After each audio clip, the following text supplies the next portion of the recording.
मिस्रिक में एक शिवलिंग लगी है जो दधेश्वर नाम से, उसको महाराज दधीच ने स्थापित किया। मिस्रिक में जो जाता है दधेश्वर शिवलिंग का दर्शन करता है, उस कुंड में स्नान करता है, उस पर हत्या कितनी भी हो वो हत्याओं को धो करके और भगवान दधेश्वर नाम का दर्शन करके और प्रसन्न हो जाता है। नारायण भगवान की इस प्रकार से शिवलिंगों का वर्णन हुआ। अब बड़ी सुंदर कथा आ रही है शिवरात्रि का महत्व। जो व्रत रहते हैं, शिव पुराण की कथा है, उनके लिए बड़ी सुंदर सूचना। श्रावण के महीने में या किसी महीने में जो सोमवार व्रत रहता है, चाहे वह उजियारे पाक का हो, चाहे अंधियारे पाक का हो, कृष्ण पक्ष का या शुक्ल पक्ष का, सोमवार के व्रत रहने वाले सुनने वो दिन भर व्रत रहे और संध्या कालीन भोजन कर सकते हैं और भोजन करके व्रत को खोल लें। क्योंकि सोमवार का ये नियम है, जो सोमवार का व्रत रखता है वो सायंकालीन सूर्य अस्त के बाद भोजन करके अपने व्रत को खोला जा सकता है। और जो व्रत इस तरह खोलेगा उसे सोमवार व्रत का पूर्ण लाभ प्राप्त होगा। वो शंकर भगवान की सोमवार किसी भी पाक का हो, किसी महीने में हो, वो पूरे दिन व्रत रहे, शाम को कुछ खा ले तो उसका व्रत पूर्ण हो जाता है। वो शंकर भगवान की। और त्रयोदशी में बताया अगर शुक्ल पक्ष की त्रयोदशी है तो शाम को भोजन करना चाहिए उजियाले पाक की। उजियाले पाक की त्रयोदशी आती है, उस दिन व्रत रहे और शाम को भोजन कर लें तो त्रयोदशी का महत्वपूर्ण प्राप्त होता है। और जो कृष्ण पक्ष यानी अंधियारे पाक की त्रयोदशी है, उसको व्रत रखे शिवरात्रि को, उस दिन शाम को भोजन ना करें, उस दिन दूसरे दिन पान करें। ये शिव पुराण की महिमा है। वो शंकर भगवान की। तो इस तरह भगवान शंकर के व्रत जो करता है वो सारे पापों को भोग करके, सारे पापों को छुटकारा पा करके भगवान शंकर के चरणों में शरण लेता है। बोलो शंकर भगवान की। अब बड़ी सुंदर कथा आती है त्रयोदशी के पर्व पर पूजा करने का फल क्या है। बोलो नारायण भगवान की। एक पूर्व समय की बात है, एक वन में गुरुद्रोह नामक निषाद रहता था। वो इतना पापी, इतना अत्याचारी, इतना दुराचारी था कि कभी कोई जीवन में अच्छे कर्म नहीं करता था। ये शिकार खेला करता था और पशुओं का मांस ला करके बना करके स्वयं खाता, पत्नी को खिलाता और बच्चों को खिलाता था। धीरे धीरे ये क्रम अपना चलाता था। सावन का महीना आया और सावन के महीने में एक दिन देखा इसने पूरा दिन हो गया, कुछ खाने पीने को नहीं मिला, तो शाम के समय शिवरात्रि का दिन, वो सावन के महीने में त्रयोदशी के दिन रात्रि में घर से निकला और चलते चलते इसने देखा कोई शिकार नहीं है, कोई पशु नहीं दिखाई दे रहा, तो इसने नदी से जल पिया और जल पी करके एक बेल के वृक्ष पर बैठ गया। उस वन में एक बेल का वृक्ष था। उस वृक्ष पर बैठ करके ये विचार करने लगा कि कोई पशु जल पीने के लिए इस नदी में आएगा, मैं बाण मार करके उसे मार दूंगा और उसका मांस ले जा करके बच्चों को खिलाऊंगा, अपनी पत्नी को खिलाऊंगा। ये विचार कर रहा था। थोड़ी देर के बाद एक मृगी जल पीने के लिए हिरणी आई। जल पीने जा रही थी, इसने धनुष पर बाण चढ़ाया और मारने के लिए तत्पर हुआ। ए हिरणी ठहर जाओ। हिरणी ने देखा बेल के वृक्ष के ऊपर वो बैठा हुआ है धनुष पर बाण चढ़ाए, लेकिन जैसे ही इसने धनुष पर बाण चढ़ाया, शिवरात्रि का प्रथम पहर था, वृक्ष से बेल पत्र टूटे, नीचे शिवलिंग थी भगवान शंकर की, उस शिवलिंग पर बेल पत्री गिर पड़ी और थोड़ा जल गिर पड़ा।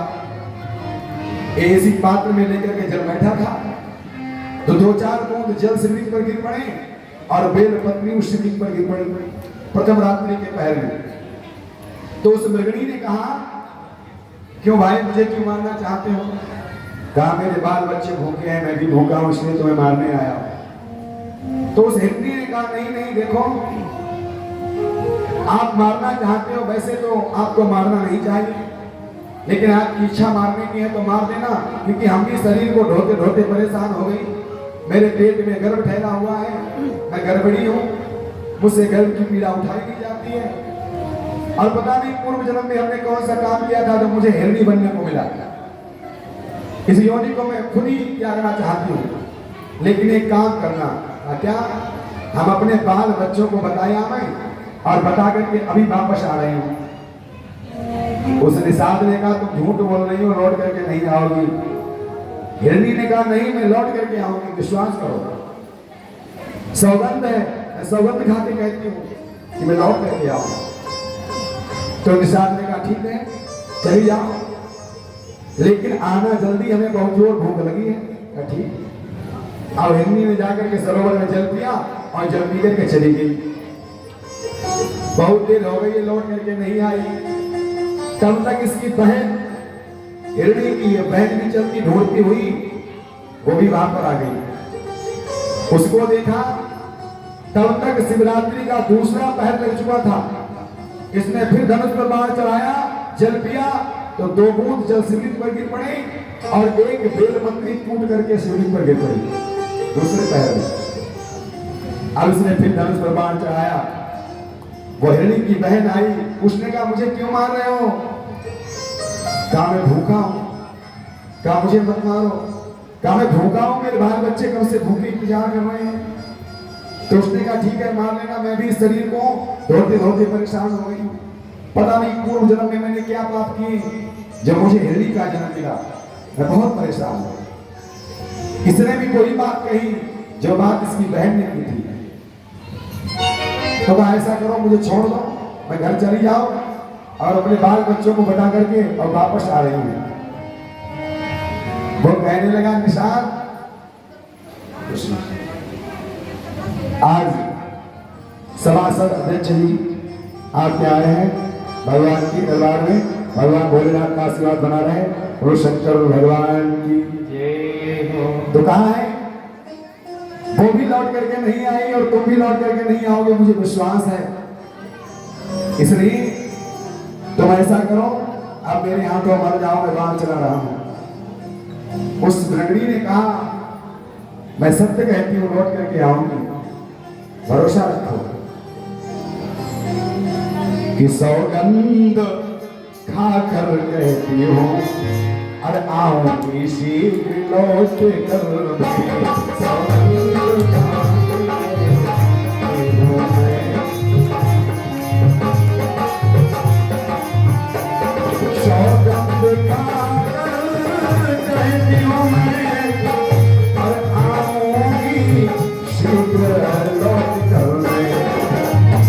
विश्वास रखो भैया मेरा, जल्दी आऊंगी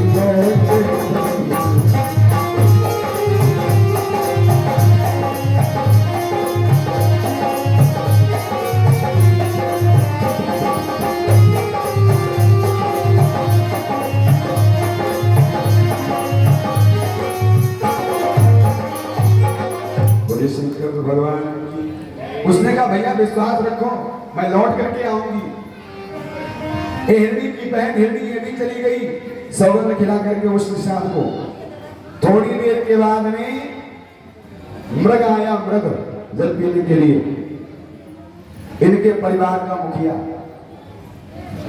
वो चल करके आया, ये भी जल पीने के लिए प्यास में व्याकुल होकर के आ रहा था। तीसरी रात्रि, शिवरात्रि का तीसरा पहर बीत रहा है। फिर इसने जल पिया, बार बार इसे भूख लगती थी, जैसे ही एक पहर बीतता था ये जल पी लेता था। आज तीसरे पहर में भी इसने जल पिया तो जल के 4 बूंद पीते समय शिवलिंग पर गिर पड़े और बेल पत्री टूट करके शिवलिंग पर गिर पड़ी। इसने फिर धनुष पर बाण चढ़ाया और बाण चढ़ा करके फिर मारने को तैयार हुआ तो मृग कहने लगा कि अरे भाई क्यों मार रहे हो? कहा मैं भूखा हूं। निषाद भी वही एक ही बात दोहराता है, मैं बहुत भूखा हूं, मेरे बाल बच्चे भूखे हैं, मेरी पत्नी भूखी है, इसलिए तो मुझे अपना मांस खाने के लिए मुझे शिकार खेलने दो, बाण मारने दो। मैं कहने लगा मैं बहुत निर्दयी हूं, मैंने जाने कौन से पाप किए जो मुझे मृग का जन्म मिला।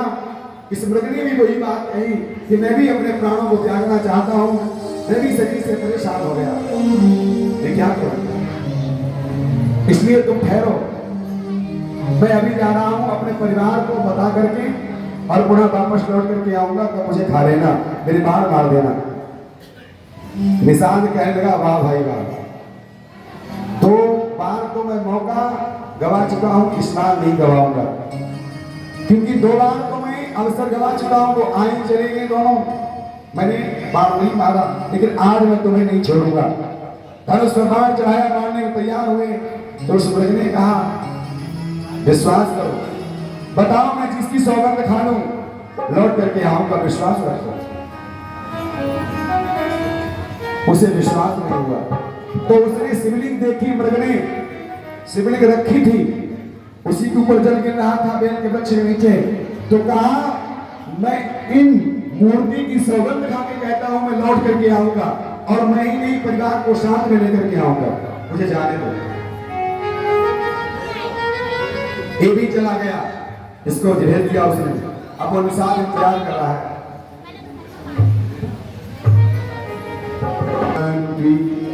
सफल मनोरथ होई तुम्हारे, भोलेनाथ के सब हमारे, सफल मनोरथ होई तुम्हारे, भोलेनाथ के सब हैं प्यारे।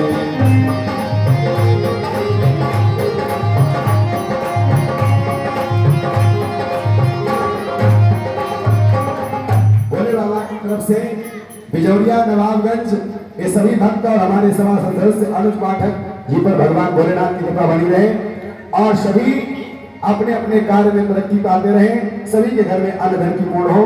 बोलो अन्नपूर्णा मैया की जय, बोलो शंकर भगवान की जय हो। तो ध्यान दें कथा प्रसंग की तरफ।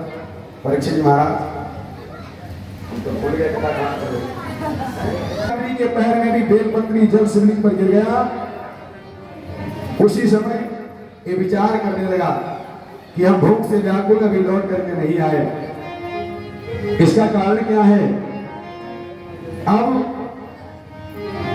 उसी समय मृग और दोनों मृगणी उन्होंने मन में विचार किया कि हम जिसको वादा किया है कि हम लौट करके आएंगे परिवार को संभाल करके, वो हमारा इंतजार देख रहा है, हमें चलना चाहिए। वो हिरण और दोनों हिरणी चलती अपने परिवार के बाल बच्चों के साथ में आज उसी निषाद के पास। लेकिन भोलेनाथ की कृपा से शिवरात्रि के तीनों पहरों में जल भी गिरा, बेलपत्री भी शिवलिंग पर चढ़ी, तो थोड़ा थोड़ा ज्ञान भोले बाबा ने उस निषाद को दे दिया। जब वो परिवार मृग का चलते हुए आया और आकर के सामने खड़ा हुआ, मैं अपनी शर्त के मुताबिक आ गया हूं, अब मुझ पर प्रहार करो। निषाद ने मन में विचार किया, एक पशु होकर के और अपने जीवन का त्याग करने के लिए परमार्थ में चला आया, और मैं मनुष्य होकर के और परमार्थ में अपना शरीर नहीं लगा पा रहा हूं। मैं एक जीवों की हत्या करता रहा अभी तक, मैंने जीवन में कोई विचार नहीं किया। हे भोलेनाथ, आप मुझे अपनी शरण में लो, अपनी शक्ति दो। भोलेनाथ की आराधना की, और भोलेनाथ की आराधना करके उसने मृग के परिवार को वापस कर दिया। अब मैं आज से जीव हत्या नहीं करूंगा। आज तक तो मैंने जितनी भी हत्याएं की, भोलेनाथ मेरी इन हत्याओं को आप क्षमा करना। मैंने बेकसूर जीवों को मारा, उन्हें क्षमा करना, लेकिन आज के बाद मैं कभी किसी जीव पर प्रहार नहीं करूंगा, कभी किसी को नहीं सताऊंगा, मेरे पापों को नष्ट करो। यहां से एक शिक्षा मिलती है, जब तक तो तुमने अंधेरे में जो काम किया है, अनजाने में जो हो गया सो हो गया, लेकिन 84 लाख योनियों में भोगने के बाद में शरीर प्राप्त हुआ है।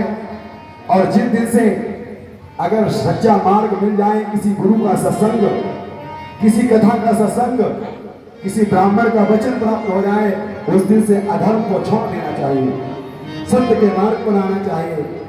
ये कथाएं हमको शिक्षा देती हैं। आज उसी समय वो मृग तो वापस हो गया अपने परिवार के साथ में।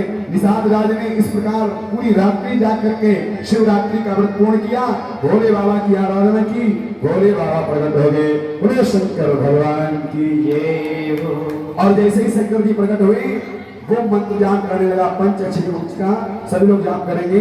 बोलो शंकर भगवान की नमः शिवाय, ओम नमः शिवाय, हर हर भोले नमः शिवाय, नमः शिवाय, ओम नमः शिवाय, हरि हरि भोले नमः शिवाय, नमः शिवाय, ओम नमः शिवाय, हरि हरि भोले नमः शिवाय, नमः शिवाय, ओम नमः शिवाय, हरि हरि भोले नमः शिवाय।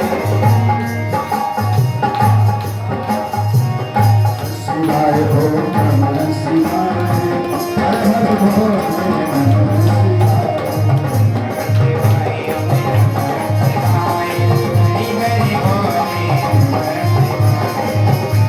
देखो आज देखें बिजोरिया वासियों ने इस मंत्र को रटवाया, तमाम देखें कौन बोलता है। जो घर का संगीत बंद कर लो, देखें कौन बोलता है मंत्र।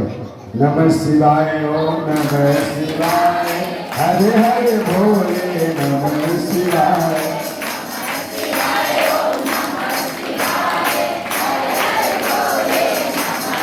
जय हो। ये भोले बाबा की क्या स्पीड से आशीर्वाद है।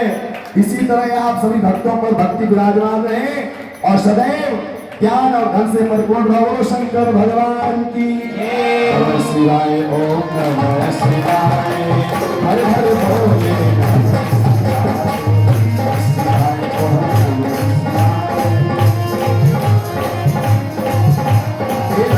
शिवाय, ओम नमः शिवाय, हरे हरे भोले नमः शिवाय, नमः शिवाय, ओम नमः शिवाय, हरे हरे भोले नमः शिवाय, नमः शिवाय, ओम नमः शिवाय, हरे हरे भोले नमः शिवाय, ओम नमः शिवाय, हरे हरे भोले नमः शिवाय,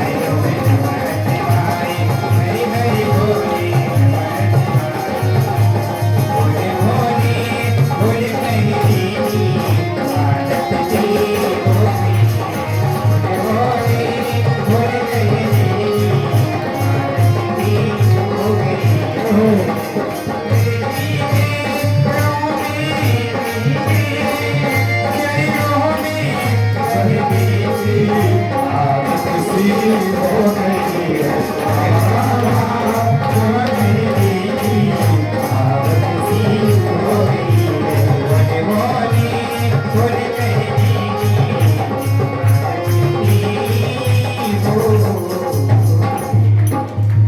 बोले शंकर भगवान की।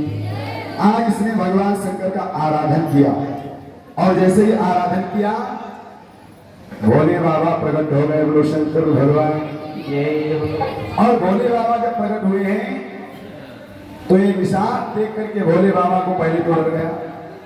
उसके बाद में भोले बाबा ने इसे ज्ञान दिया तो ये प्रसन्न हुआ, हाथ जोड़ करके स्तुति करने लगा।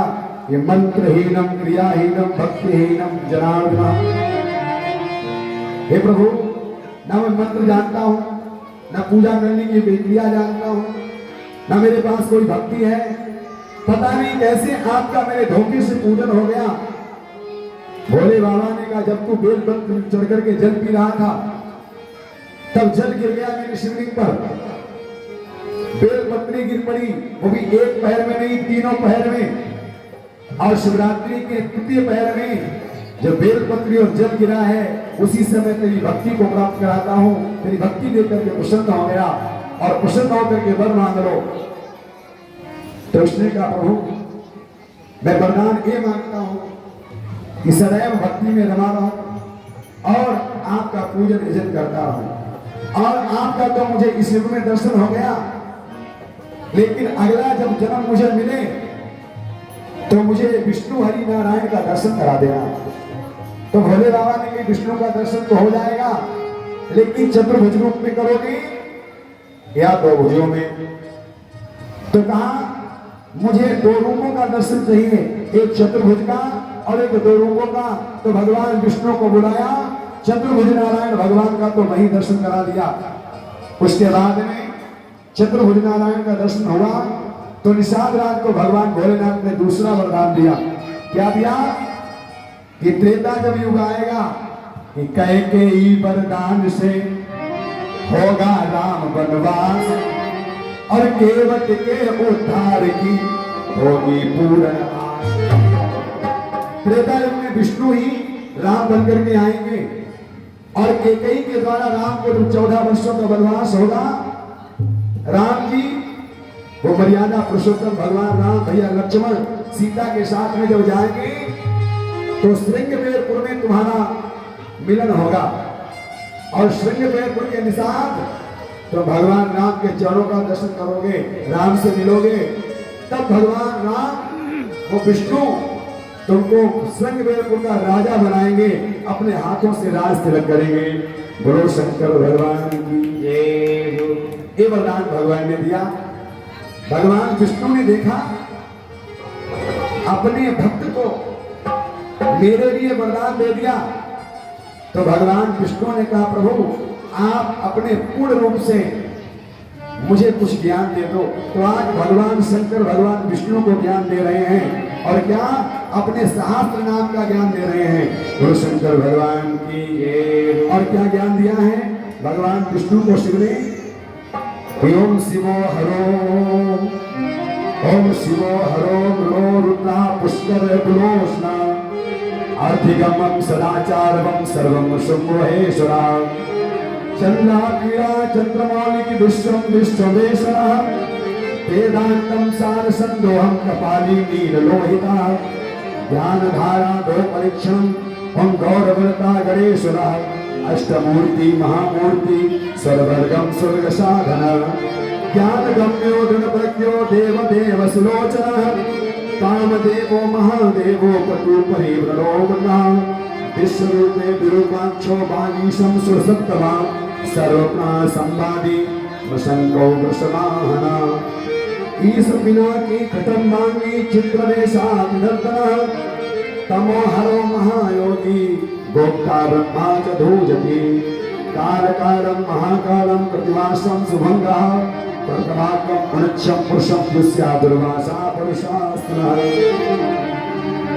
इस प्रकार से अपने सहस्त्र नाम नामावली का वर्णन दिया। सभी नामों को भगवान शंकर ने विष्णु को बताया।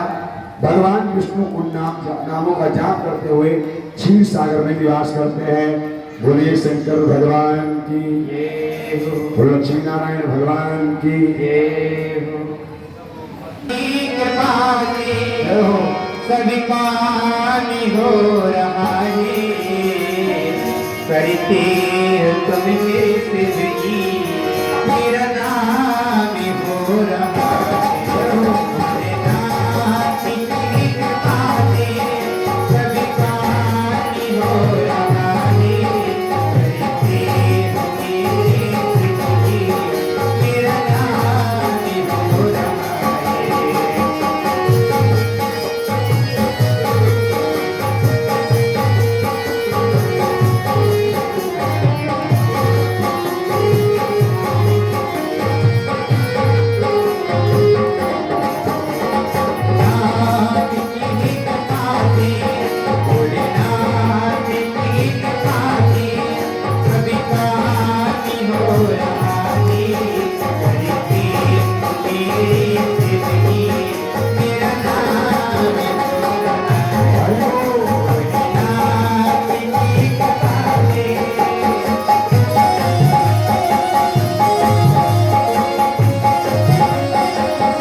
पार्वती मैया की। अब बड़ी सुंदर कथा आ रही है। परीक्षित जी जय धन्य हो परीक्षित जी, आज आपने जय जयकार करा दी। आज मुझे बड़ा गर्व हुआ। देखो श्रृंग में उनका राजा निषाद राज हो गया। कहा एक पापी था लेकिन भगवान भोलेनाथ की कृपा से शिवरात्रि का व्रत, इस व्रत का महत्व है। उस पापी ने जो राक्षसों जो मांस को खाया करता था पशुओं के, लेकिन उसने एक ही रात्रि व्रत किया शिवरात्रि के दिन और धोखे से बेलपत्री भोले बाबा पर चढ़ाई, तब तो उसे इतना बड़ा पद मिला। और जो सच्चे भाव से सच्ची निष्ठा से शिवरात्रि की व्रतरात्रि को व्रत करते हैं, भोले बाबा का आराधन करते हैं, शिवरात्रि की रात्रि में सोना नहीं चाहिए जो व्रत रहे। वैसे सोए जो व्रत ना रहे, लेकिन जो शिवरात्रि के दिन यानी त्रयोदशी, जो त्रयोदशी तिथि आती है वो शिव की ही रात्रि है, उस दिन व्रत रहे तो सोए नहीं, भगवान भोलेनाथ का आराधन करें और सच्ची निष्ठा सच्ची कामना के साथ में भोले बाबा का व्रत आपने पूर्ण कर लिया।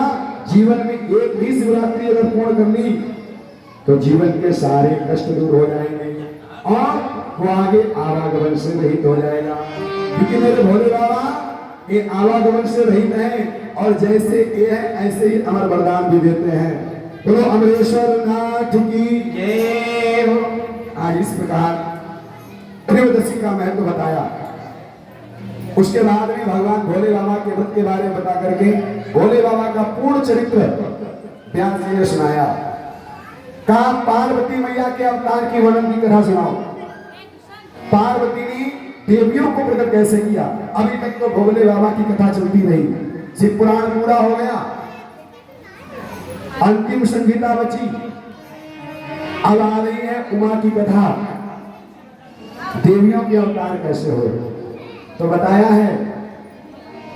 एक समय महिषासुर एक महादैत्य हुआ, उसने अनेक अत्याचार किए, पृथ्वी पर सभी देवताओं को भयभीत कर दिया। महिषासुर सभी को भयभीत कर रहा था। सब देवता कर रहे थे पाय माम मेरी रक्षा करो। 21 मुद्राएं पप्पू बिजोरिया से भगवान के मांगल्य शिवे सर्वार्थ साधिके शरणे त्र्यंबके गौरी नारायणी नमस्तुते शरणागत दीनार्थ परित्राण परायणे सर्वा साधरे देवी नारायणी नमस्तुते। हे गौरी, अब तुमको अवतार लेना है पृथ्वी पर। अवतार आगे बढ़े, आना पीछे विकेट। ये दैत्य ये भयभीत कर रहे हैं देवताओं को, देवताओं की पुकार सुनो, देवताओं को मदद करो। माता पार्वती के पास में पहुंचे, भैया पार्वती से याचना की तो उसी समय भैया पार्वती को क्रोध आया और क्रोध में आकर के एक अपने अंश से कन्या का प्रादुर्भाव कर दिया। बोलो लक्ष्मी मैया की यही पार्वती मैया के द्वारा लक्ष्मी का प्रादुर्भाव हो गया पृथ्वी पर। उस स्वर्गलोक में क्षीर सागर में रहने वाली मैया लक्ष्मी का जन्म हुआ। बोलो लक्ष्मी माता की। लक्ष्मी जी प्रकट हुई। लक्ष्मी जी ने कहा बताओ मेरे लिए क्या आदेश है। हाँ माता मैंने थोड़ा थोड़ा एडजस्ट करें, थोड़ा थोड़ा आगे आ जाए, जो पीछे लोग खड़े हो बैठ जाए, थोड़ा थोड़ा आगे आ जाए, आराम से बैठे और जो देवियां आ रही हैं उनको भी बैठने का स्थान दें। बोलो शंकर भगवान की जय हो। कोई बात नहीं, गर्मी लग रही है, लगने दो, आज की बात है और भोलेनाथ की बात है तो भोलेनाथ की बात है तो आज की बात है और कल के बाद भी बात नहीं है। बोलो शंकर भगवान की जय हो। तो थोड़ा गर्मी आज सहन करो, भगवान की कथा को सुनो, आनंद आएगा। बोलो शंकर भगवान की। मैया लक्ष्मी का प्राप्त बाबू आदेश करो। मैया पार्वती ने कहा वो महिषासुर ने अत्याचार करना है, तुमको उनका वध करना है। देवताओं की पुकार पर मैया लक्ष्मी को भेज दिया। मैया लक्ष्मी ने क्या किया, अपने अंश के द्वारा सिंह वाहिनी बन करके देवी को प्रकट कर दिया और स्वयं सिंह पर बैठ करके महिषासुर से युद्ध करने चली। और चलते हुए महिषासुर से युद्ध लड़कारा। इसने सिंह वाहिनी को आते हुए देख करके देखा ये मुझे मारने के लिए आ रही है, तो महिषासुर दैत्य ने अनेक अस्त्र शस्त्र भेजे देवी पर छोड़े, लेकिन मैया ने सभी को काट दिया। और काटने काटने जिस समय त्रिशूल का प्रहार किया, इसने क्या किया, त्रिशूल को अपनी शक्ति के द्वारा वापस किया। माता ने त्रिशूल को लेकर के पुनः खड्ग उठाई और खड्ग उठा करके जिस समय वार किया तो महिषासुर का प्राणांत हो गया। बोलो महिषासुर मर्दनी मैया की जय हो, बोलो सच्चे दरबार की जय हो। कि आने के माँ से और आए बाहर और जाने के माँ से जाए बाहर, बड़ी दया पानी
और शरद भोलेनाथ की प्रभाई रहे।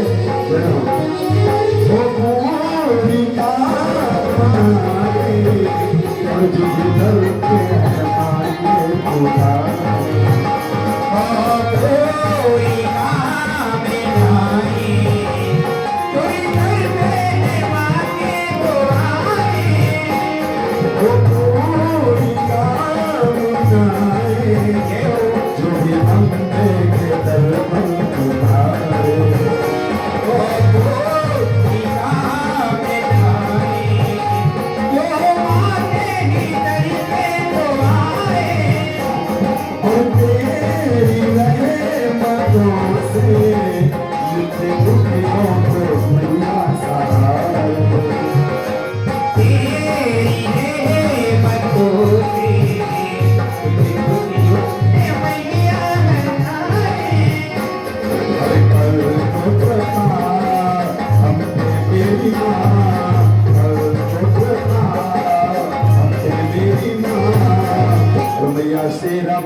शेरावाली मैया आज माता रानी ने अवतार लेकर के और सिंह पे सवार होकर के महिषासुर का वध कर दिया।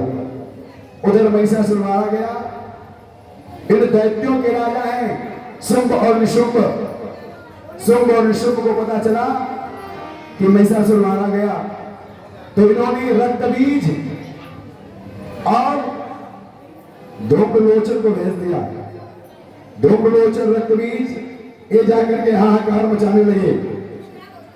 जैसे ही धूम्रलोचन ने माता को ललकारा, देवताओं को भयभीत किया तो मैया ने पुनः आकर के और मातंगी का रूप बना करके मातंगी रूप में आकर के अपनी ज्वाल के द्वारा उस धूम्रलोचन के जला करके भस्म कर दिया। बोलो मातंगी माता की जय। और परमेश्वरी देवी ने धूम्रलोचन को जला करके भस्म किया। उधर चंड और मुंड ये भी चल करके युद्ध करने के लिए आए। भैया ने पुनः जाकर के चंड मुंड से युद्ध किया और चंड मुंड का भी संहार कर दिया। महिषासुर, रक्तबीज, चंडमुंड ये सारे दैत्यों को माता रानी ने वध कर दिया। अब उधर ये दैत्य मारे गए तो इनके सरदार रह गए शुंभ और निशुंभ। इनको चैन नहीं आ रहा। निशुंभ ने शुंभ को भेज दिया, जाओ देखो वो कौन देवी है जिसने हमारे सारे दैत्यों को मार दिया, सारी सेना को पराजित कर दिया।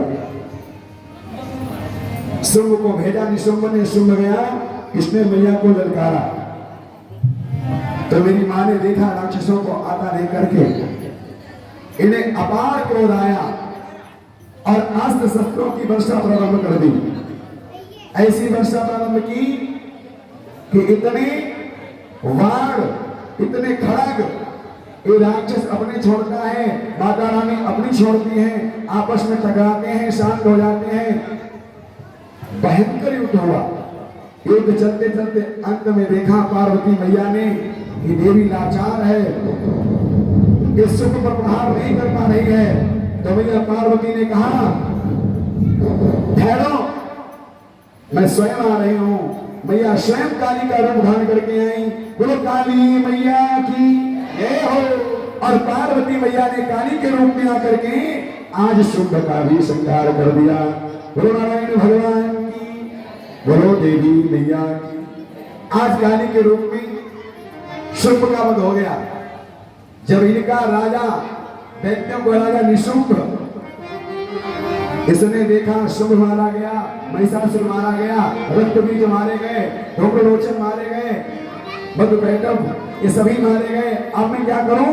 तो एक क्रोध में आ गया। इसने और सेना तैयार की और तैयार करके पुनः युद्ध करने के लिए चला। अब निशुंभ पुनः ललकारता है तो देवी को पुनः आना पड़ा और स्वयं मैया पार्वती खड़ग लेकर के आई, उस निशुंभ से युद्ध करने लगी। बोलो नारायण भगवान की, बोलो शंकर भगवान की। फिर प्रारंभ युद्ध हो गया।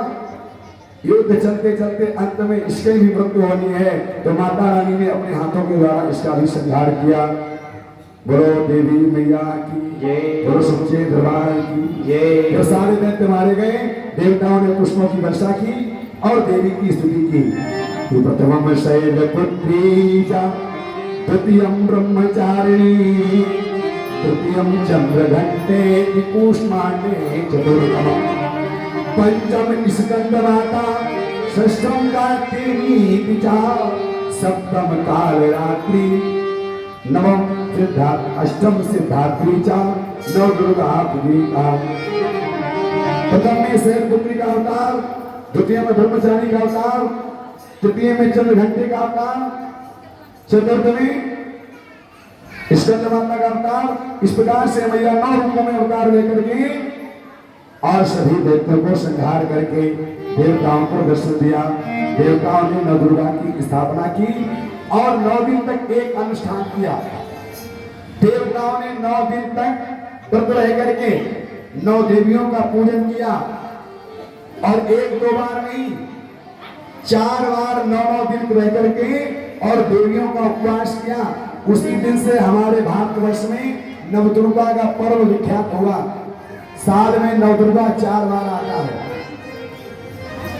2 बार तो सभी जानते हैं, चैत्र में और कुमार के महीने में, लेकिन 2 महीनों में नवदुर्गा गुप्त रूप में आते हैं। एक भादों का महीना जो आगे आ रहा है, इसमें माता रानी के नवदुर्गा होते हैं। नीमसार नेमिसार में ललिता देवी का मेला लगता है।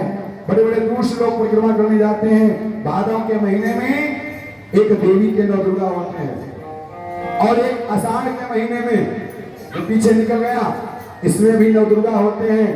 तो इसमें भी देवियों के मंदिरों पर जाप का पर्व चलता है, बड़े बड़े दूर से लोग जाकर के और आषाढ़ के महीने में देवी का पूजन करते हैं। तो 4 बार देवताओं ने नवदुर्गा मैया की स्तुति की, उनका पूजन किया। उसी दिन से हमारे भारतवर्ष में नवदुर्गा का पर्व उत्पन्न हुआ और हम सब मनाने लगे। बोलो नवदुर्गा मैया की जय, बोलो सच्चे दरबार की जय। इस प्रकार से पार्वती के अंश से 9 देवियों का प्रादुर्भाव सभी ने दर्शन किया। आगे बड़ी सुंदर कथा आ रही है। बोलो सच्चे दरबार की नमः शिवाय, ओम नमः शिवाय, हरे हरे भोले नमः शिवाय, नमः शिवाय, ओम नमः शिवाय, हरे हरे भोले नमः शिवाय, नमः शिवाय, ओम नमः शिवाय, हरे हरे भोले नमः शिवाय, नमः शिवाय, ओम नमः शिवाय, हरे हरे भोले नमः शिवाय, ओम नमः शिवाय, हरे हरे भोले नमः शिवाय, नमः शिवाय, ओम नमः शिवाय, हरे हरे भोले नमः शिवाय, हरे हरे भोले नमः शिवाय, हरे हरे भोले नमः शिवाय। बोले शंकर भगवान की जय। इस प्रकार से नवदुर्गा का प्रतिष्ठान हुआ, सभी ने दर्शन किया। अब आगे भगवान शंकर के पूजन का महत्व शिव पुराण में बताया जाता है। देखो, शिव पुराण की कथा तो हम 1 महीने सुनाए तो भी पूर्ण नहीं कर सकते, लेकिन 7 दिन का समय है। तो अब हम जो 7वीं संहिता है शिव पुराण की, उसकी कथा आप लोगों को सुनकर